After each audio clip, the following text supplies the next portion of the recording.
What's up, everyone? Bass here. Day 2 of Packers training camp is officially over. So in today's video, I'm going to go over, summarize, and recap everything that happened in today's camp. And if you do want more Packers training camp coverage, I also post highlights from today's training camp. If you want to go watch that video, just click the link right above. And I also do recaps, highlights every single day that is open to the media, every single day of training camp. So if that interests you, please consider going down, clicking the subscribe button, as well as turning on notifications to not miss any of the videos. So again, just like yesterday, firstly, I want to go over the pre-practice press conferences, and today it was just Matt LaFleur. So let's quickly go over what he said. When Matt LaFleur was asked about Jake Hansen, who actually started with the ones yesterday at right guard, he had this to say. Quote, "He's a guy that has consistently improved since he's been here. You're going to see a lot of offensive line groups, especially early," which is what I've been saying for weeks. The Packers are going to try different offensive linemen at all sorts of positions to see where they fit the most.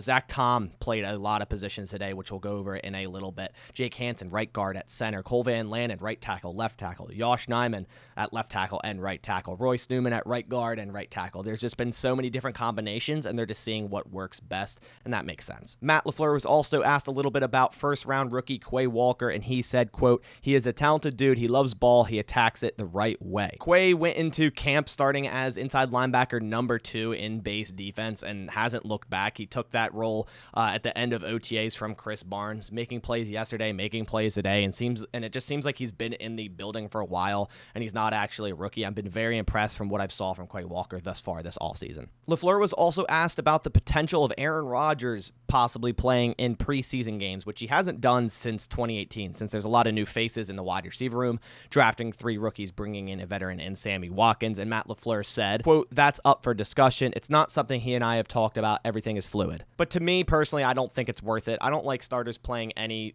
length of time in preseason to risk injury. I think Aaron Rodgers will get plenty of snaps and time with these new wide receivers in these training camp practices, so long Sammy Watkins and Christian Watson come back soon. I quickly wanted to go over players returning today and also some injury updates. Edge John Garvin has returned today. It is also his birthday, so happy birthday, John Garvin. Sammy Watkins' injury was designated as a hamstring injury, and 2 days ago, funny enough, in my Sammy Watkins video, I guessed out randomly that it was probably a hamstring injury. I had no basis behind that other than it was Sammy Watkins, and coincidentally enough, it is a hamstring injury. But he was in the rehab group running routes today a little bit, like 75%, so I expect him to be back very, very soon. And then Christian Watson's injury was designated as a knee injury. They said he had a clean-up procedure, so likely something similar to a knee scope on his right knee. I believe it's his right knee because that's the leg he had the sleeve on yesterday, so that would make sense, it being his right knee. Quarterback Kayshawn Nixon is still out, and his injury designation is a groin injury. As for Malik Taylor, who we saw in the rehab group yesterday, his injury was designated as a shoulder injury. As for the starting offensive line today, which again, they're switching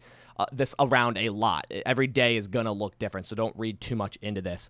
Zach Tom started at left tackle, John Runyon Jr. at left guard, Josh Myers at center, Royce Newman back to right guard, and Josh Nijman at right tackle. And then for the second string offensive line, it was actually the same as yesterday. Zach Tom at left tackle, Mane at left guard, Jake Hansen at center, Sean Ryan at right guard, and Cole Van Lanen at right tackle. So Zach Tom getting plenty of work today.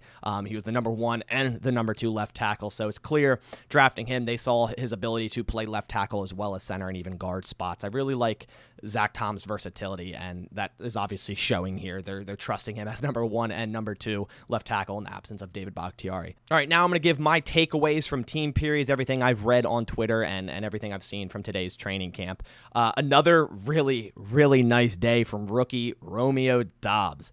He had a lot of big plays today. He held on to a nice catch with a collision. Darnell Savage held on to the ball, and he had a ton of great plays and matchups with cornerback Eric Stokes. An early camp rivalry seems that's brewing. Mossed him in the end zone on one of the fades, a back shoulder fade from Aaron Rodgers. Just a beautiful ball, beautiful catch. Ended with 2 touchdowns in the team periods overall, and continued his great camp. He has easily been the biggest standout thus far in 2 days. Another wide receiver that again had a nice day was camp star Juwan Winfrey. We saw last year all through training camp, he balled out, then got hurt, didn't play a single preseason game. If he can stay healthy and continue this into preseason games, he really does have a shot at making this 53-man roster, definitely. But again, he just needs to stay healthy, and he needs to show production when the pads come on and in games during preseason. And a couple more tidbits from wide receivers. Danny Davis also caught a touchdown from Jordan Love today. He's likely a practice squad candidate. I just don't see him making the 53. I think he's a good wide receiver.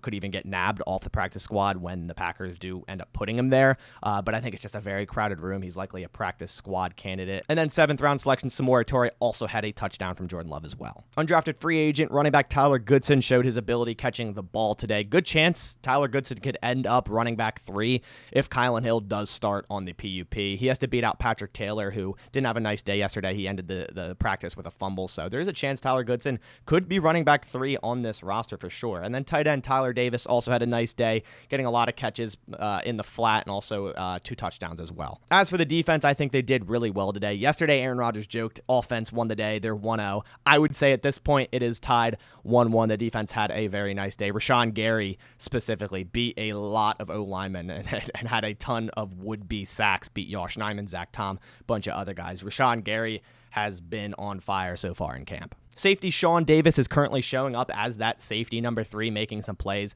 Going into camp, we really didn't have a solid grasp on who would become safety number 3. Could it be Sean Davis, Tariq Carpenter, Donald Levitt, Ennis Gaines? There's a lot of guys there, but Sean Davis, former 5th-round draft pick from Indianapolis, he has a lot of skills. They used him deep. They used him as a dime backer today. He made a few good plays. And overall, like I said, the defense did great today. They dominated in the red zone period, and overall, I would say, like I said, the defense won today. But that doesn't mean there was any lack of offensive plays. As I said, Romeo Doubs had a wonderful day, and the offense definitely did score. But those are all the takeaways I have from day 2 of the Packers training camp. The main one, again, being Romeo Doubs. He's seizing the opportunity for sure right now with Sammy Watkins and Christian Watson out. Of course, it's in shorts and no pads, but he still is making great plays against the first-team defense. Hopefully, when the pads come on in preseason, he stays like this because he is really, really good right now, and he's making a lot of plays. And if this does translate, he'll be an absolute steal for the 4th round. I really liked him coming out of this draft. Even before the Packers draft him, he was one of the guys I wanted the Packers to draft, and I thought he'd be a steal in the 4th round. I thought he'd be a good 3rd-round pick even. And I know a lot of people in my comments have been talking about Romeo Doubs, saying this guy is a steal, this guy is going to be great. And so far, he is showing that. But again, we have to tamper our expectations down a little bit. It is just training camp. Everyone can look like a star in shorts and no pads. So again, we'll just have to wait and see. But that's all I have for today. If you did enjoy this video, please go down and leave a like. It supports my channel a ton. But I'll catch you on the next one. Thanks for watching. As always, go Pack Go.